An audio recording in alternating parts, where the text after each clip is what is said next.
Premier League clubs wanting to sign players from abroad will need to go through a more stringent process in the January transfer window.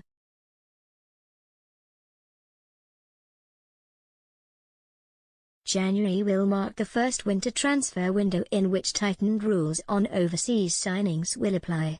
Supporters of Premier League clubs are likely to hear more about work permits and governing body endorsements when their team targets a player from a foreign outfit.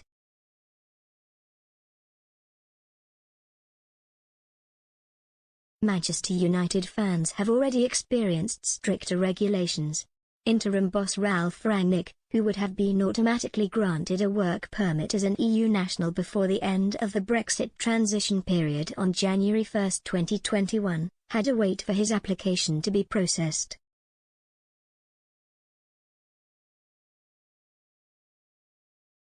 That held up the German's appointment, which was eventually confirmed on November 31.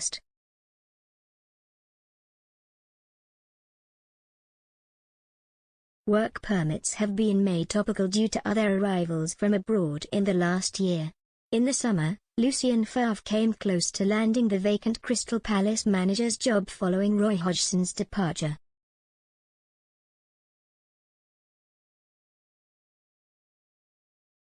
Express Sport understands that no sooner had the Swiss U-turned on taking the role had the Eagles received notification of his right to work in the UK.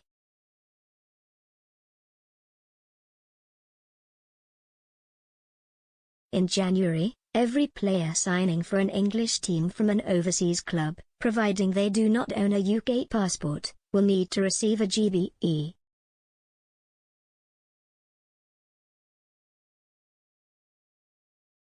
With the help of a specialist sports lawyer, Express Sport breaks down what they are and how they will affect transfers.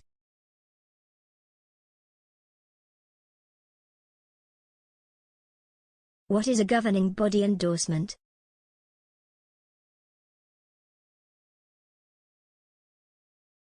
The GBE is verification from the Football Association that a player, or a manager, is of a standard to add to the development of football in England.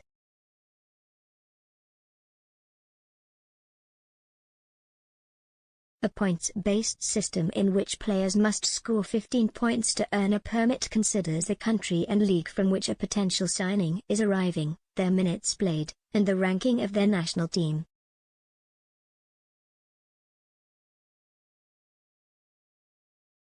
The lawyer, who preferred to remain anonymous, elaborates, if any club wants to sign any player who does not hold a UK passport, then they need to make an application to the FA for a governing body endorsement.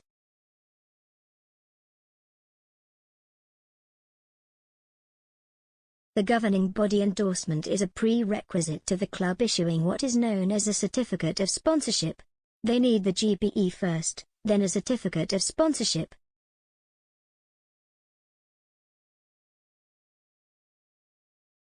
Any employer, whether it's a football club or any other business, if they want to employ an overseas worker, then they need to sponsor that worker and issue a certificate of sponsorship to enable the application for the visa.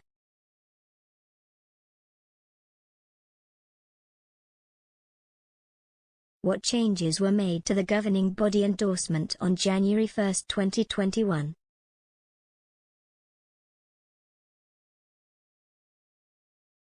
GBEs have always been a requirement for players arriving in the UK from outside of the EU.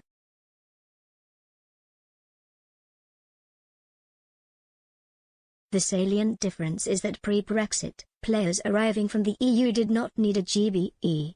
But now, they cover every player with a non-UK passport.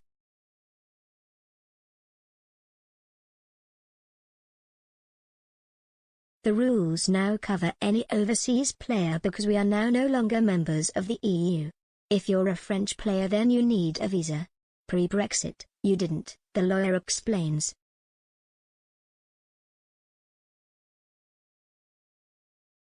The rules haven't got tighter, but they are now just applicable to every overseas player, not just those without an EU passport.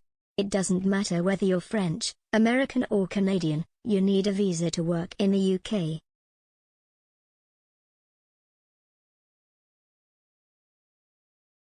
The difference with the January 2021 window is that there was an appeals panel for players who scored within 10 to 14 points. That no longer exists.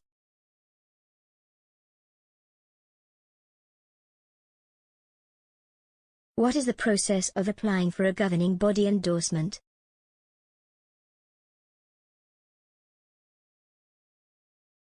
The process of applying is straightforward because clubs will have already calculated the points a potential signing has.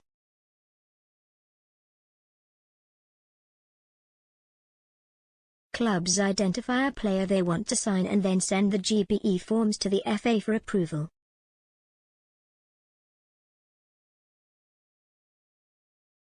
The player has to be able to score 15 points. That is what they need to be awarded the GBE. The lawyer continues. The player will automatically be granted a GBE if he is an established international player.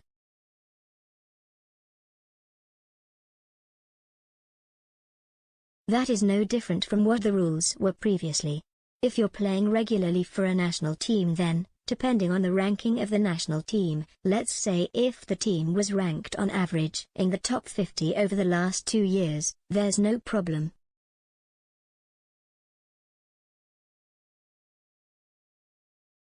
For players who are not established internationals, they score points based on the league they are coming from, and there are bands of leagues.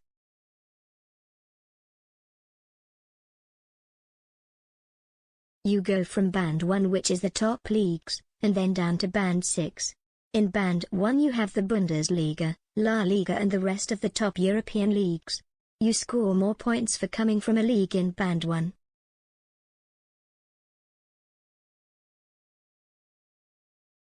Band 2 covers the top leagues in Brazil, for example, so you will score more points if you come from the top league in Brazil than you would if you were coming from the top league in Denmark, because Denmark is in Band 4.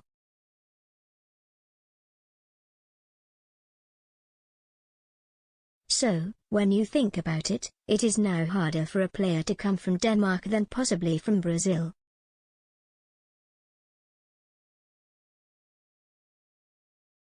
So are clubs now going to recruit more frequently from the South American market?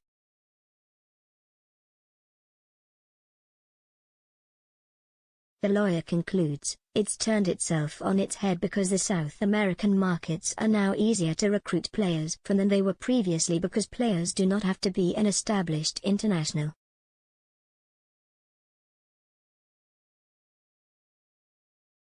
If a player has played for Vasco da Gama in the top league of Brazil, then they are going to score more points than a player who is playing for Copenhagen in Denmark.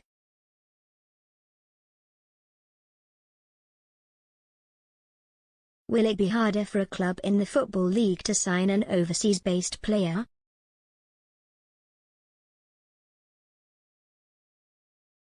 In essence, yes. Players signing for clubs in the Championship, League 1 or League 2 still need to meet the 15-point threshold for being rewarded a permit.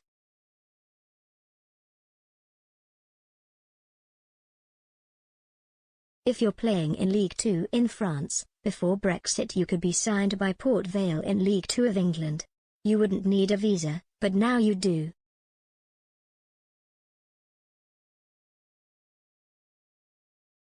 That level of player is now no longer going to reach the level of points required to earn a GBE. So yes, it is now more difficult for clubs outside the Premier League to be signing non-UK players.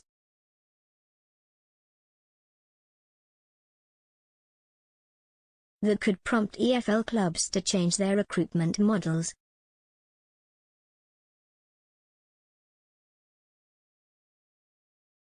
Are clubs looking at ways of getting around strict rules?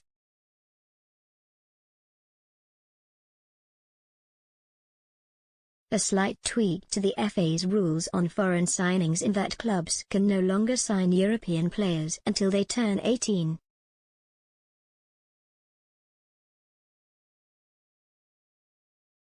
Clubs were previously able to acquire 16 and 17-year-olds as long as they passed visa requirements.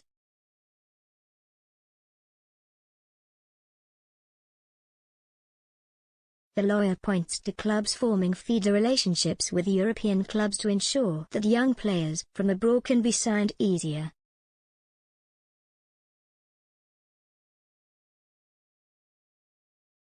The other problem we have post-Brexit is that under FIFA regulations, clubs can sign European players at 16, they add.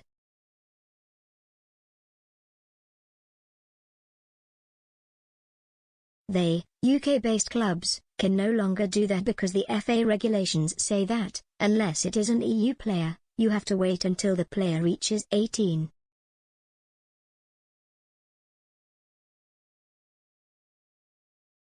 They can't sign them directly now until they turn 18. Even then, they have got to have a visa and have got to reach the 15 points.